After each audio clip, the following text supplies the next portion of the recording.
দোস্ত ভাবির এবার কি কিনা দিলে?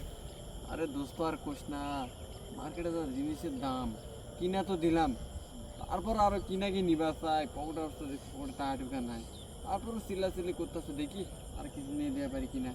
তো তোর কি খবর, তুই ভাবে কি নিয়ে দিলি? আমি আর কি নিয়া দেবো, আমার যেটা পছন্দ হয় আমি তো দিতেই চাই, কিন্তু নেই না। তাহলে কি একই বলবো? কথা যে না আমি নেবো না, আছে আছে তাই খরচা করার দরকার নাই, বাজে খরচা করার দরকার নাই। কি করছ দোস্ত? মানে এরকম বহুত তাল বাহানা কিন্তু আমি এত ইয়া করে তোরে, হ্যাঁ এরকমই আরে।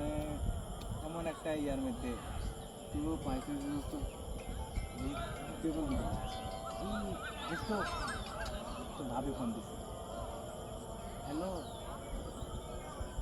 হ্যাঁ হ্যাঁ হ্যাঁ হ্যাঁ আমি আসছি আসছি আসছি, এই যে চলে আসছি, আমি কাছাকাছি তো। থাকো থাকো, আমি এই যে কাছাকাছি চলে আসছি চলে আসছি। আচ্ছা আচ্ছা আচ্ছা আচ্ছা। কি হয়েছে দোস্ত, তুই এমন করতেছিস? দোস্ত আমার একটু জরুরি কি হয়েছে কয়ে যায় আগে, এমন করছ না, তুই আজকে এমন করতেছিস কি? দোস্ত সত্য কথা, তোর ভাবি ফোন দিছে, আমার এখনই বাদ দিতে হবে, যদি না যাই তাহলে আমার ভাত বন্ধ। কে কে লেগে? মার্কেটে যাওয়ার লাগে বয়ে রয়েছে।